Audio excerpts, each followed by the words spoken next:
Good morning and welcome to another edition of our NAWBO Member Love Live. We are super excited to be joined today by Erin Hoy, who is formerly of 5 to 9 Social, but you recently went through a rebrand. So tell us all about her digital legacy.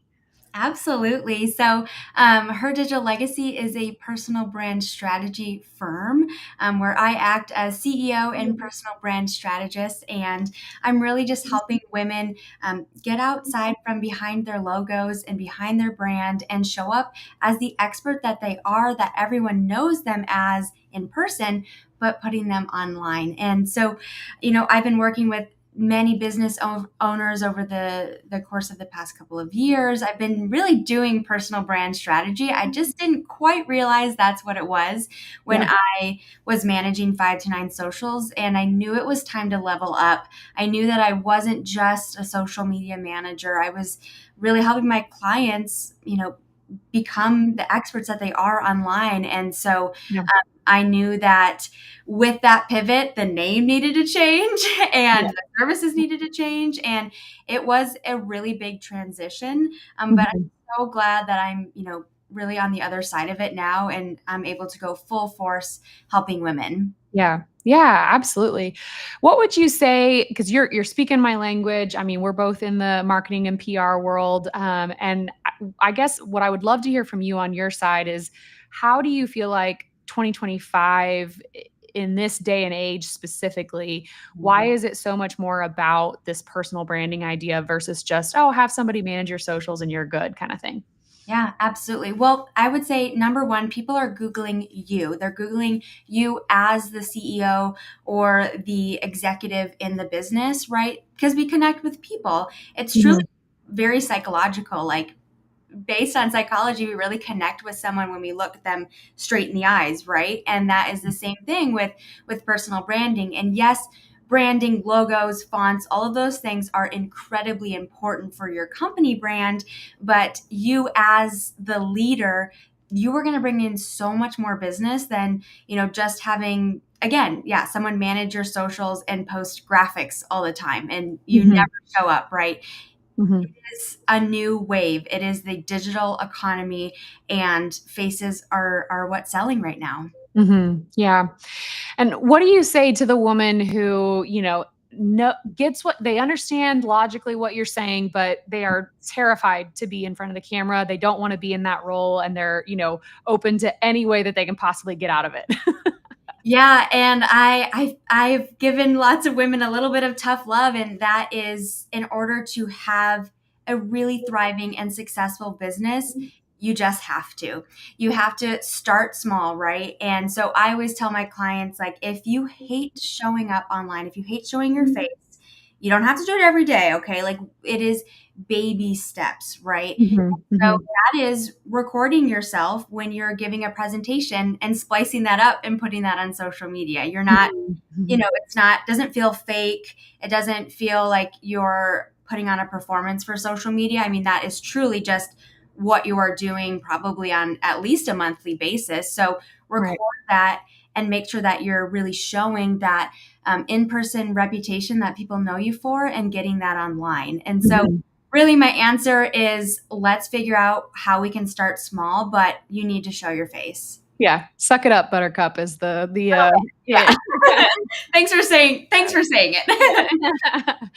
Well, and I feel like too, you are asking them to speak about what they are already an expert about. I'm not asking you to step in and talk about the stock market or whatever, Yeah. something totally out of left field. So I think too, once you understand that no, this is the conversations you have every day. I'm just asking you to share it online. I think that can help too. So in that vein, are there any industries in particular that you love working with? Is there any sort of niche for you in terms of clientele? Yeah.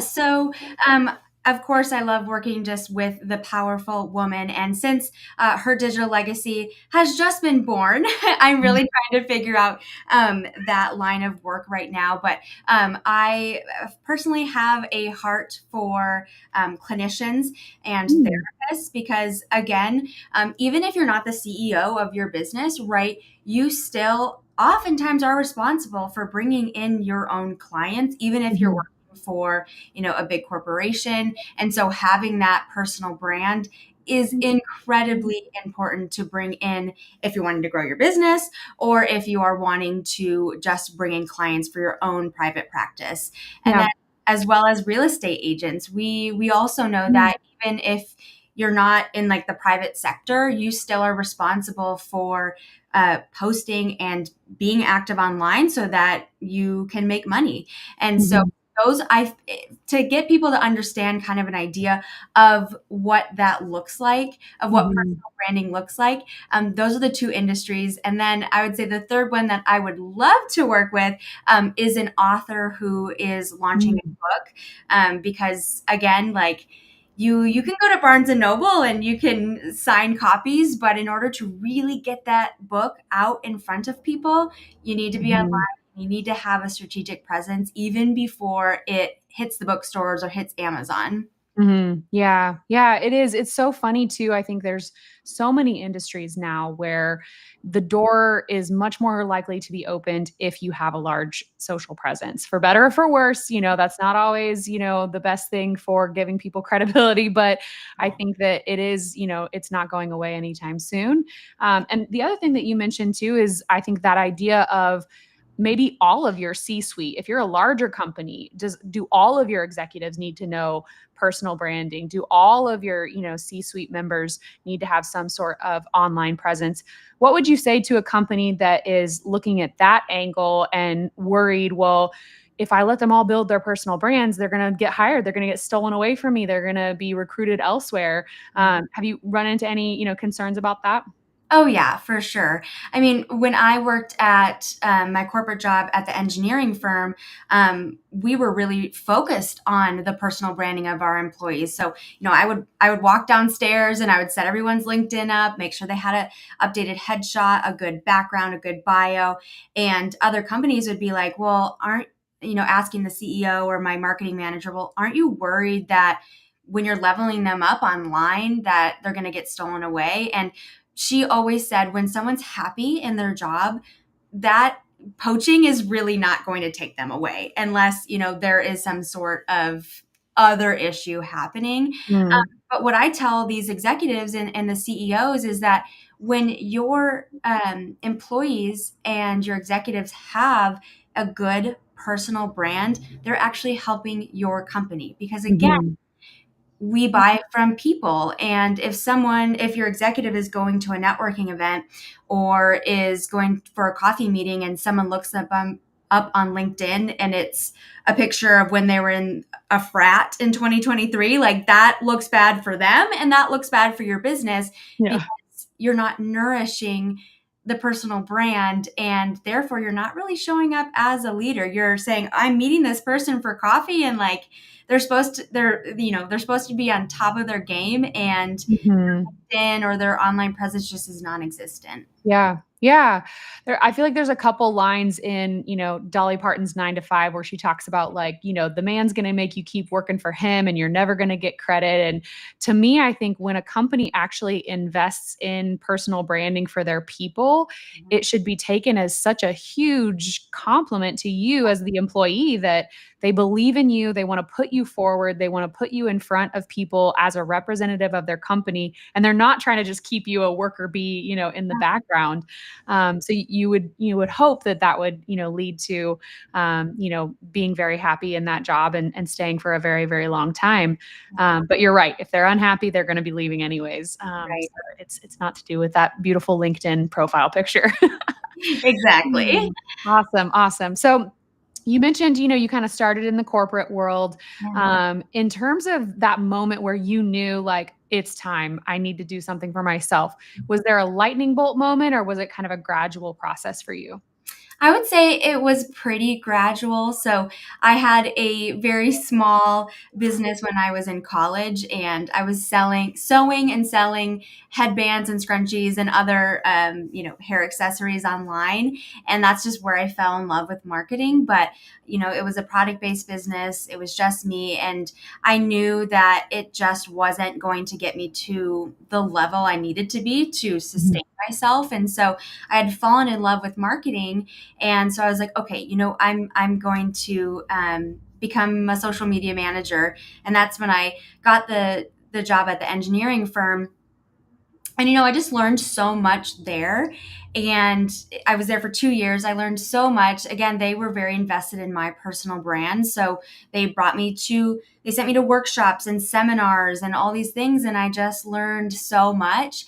But I knew that even though I had a lot of freedom, there was that limit. There was that line Mm. in the sand where at the end of the day, it was up to the company, the CEO, the marketing manager, to approve that or not. And wanted I wanted that freedom. I wanted that entrepreneur life again, even though I only got a taste of it in college. I I've always had that in my heart. And so, Mhm. about 2 years in, I was like, I had 5 to 9 for about a year at that point, and I was like, I'm just going to take the leap, because if I don't do it now, I'm just never going to do it, because it's scary. I mean, Mhm. Yeah. entrepreneurs feel that way when they go on their own, but I knew that if I didn't do it then, I wasn't going to do it. Yeah. Yeah. I spoke yesterday to a group of entrepreneurs, and a couple of them were just on the cusp of leaving that full-time job and deciding to do this full-time. And one of the questions they asked me was, what data points or what numbers did you have already lined up and ready to go before you decided to make that leap? How much income did you have ready to go? What were your sales projections like? Did you do all of that background info, or were you more of that, I'm going to jump out of the plane and build the parachute on the way down, or whatever the phrase is? Yeah, I had the parachute on my back, but it wasn't like really ready to eject yet. So, Wasn't sewn perfectly yet. It yes, wasn't. exactly. I was sewing in the air. Yeah. So I definitely had a plan. I had some savings put aside, and I told myself, if I can get 4 Instagram management clients, which was what would get me about to my corporate salary, that was the green light for me, that I was able to head out the door. And I Mhm. literally just on the last day of work, which I had I had put in my 2 weeks notice, just knowing like, okay, I'm going to get this fourth client, right? Because I Yeah. had on that last day, I had a discovery call, and I made that fourth client. And Mm.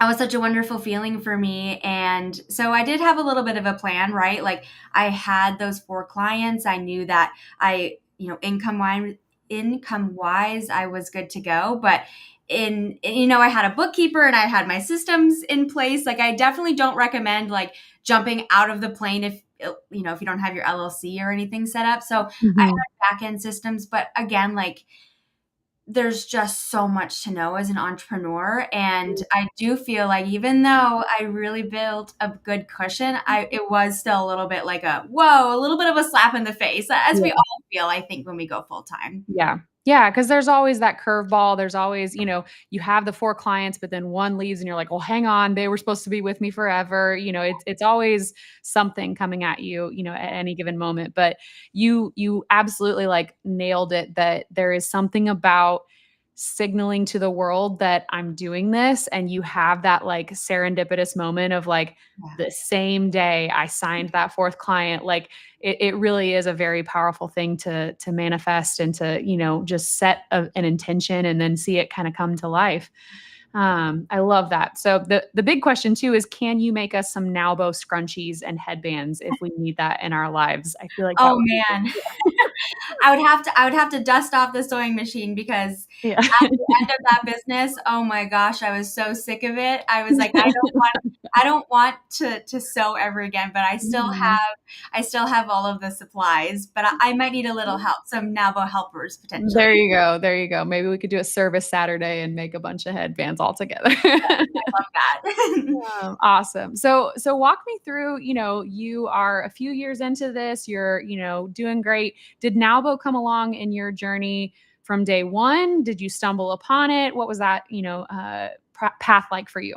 Yeah, so I had 5 to 9 for I would say about 9 months. It was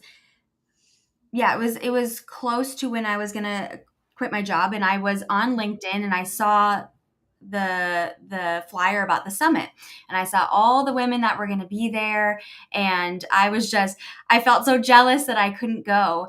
And because my company, my corporate job was very invested in personal branding, they said, we want you to go to this. Like, I brought it up to them. I had a packet and I was like, okay, this is why this would be such a great reason for me to go. All these women, it's not just entrepreneurs, like there's actually some, corporate sponsors and things like that. And so they said, okay, you know what, we're going to pay for your ticket and you're going to go because we want you to be fulfilling your own dreams as well.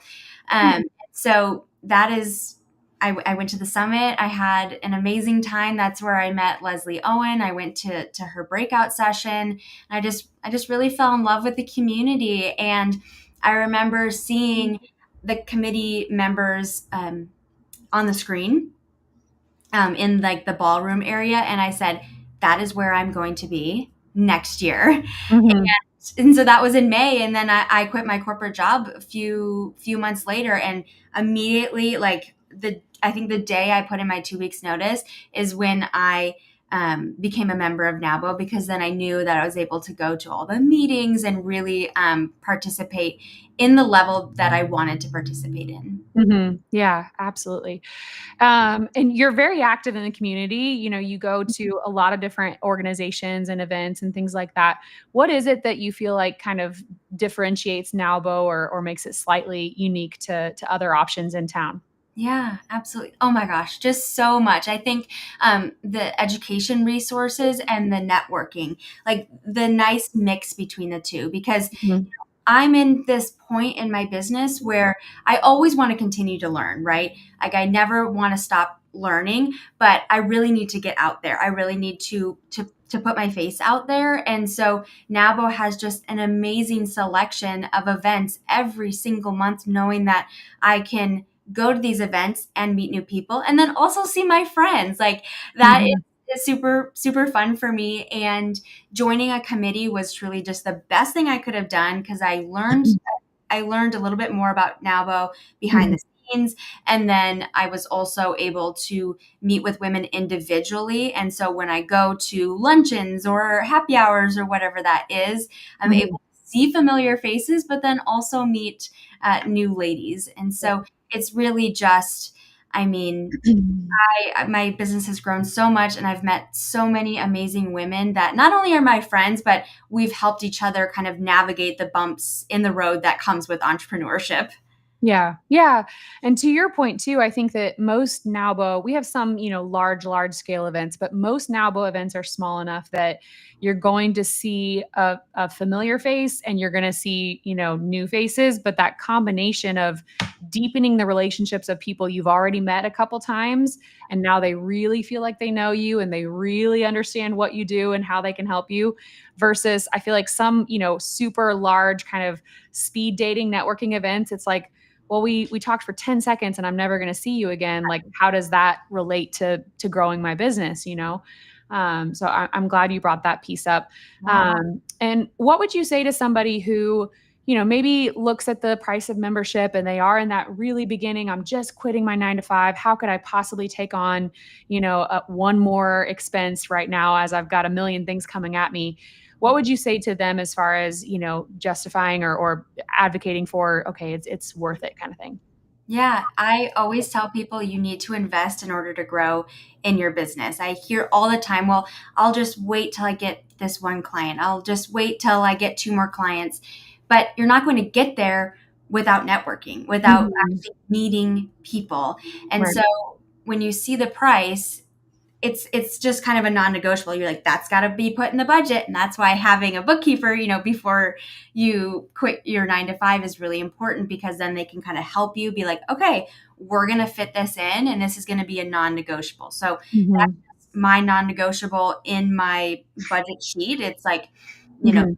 the membership plus the luncheons and the direct connects and things like that. Yeah. And so because I know that's going to grow my business and I'm eventually going to get paid back. I already have been paid back essentially. And Yeah. so you need to join a group. I highly recommend NAWBO. And yeah, you have to pay to play sometimes. And Mhm. networking is just a non-negotiable for when you're growing a business.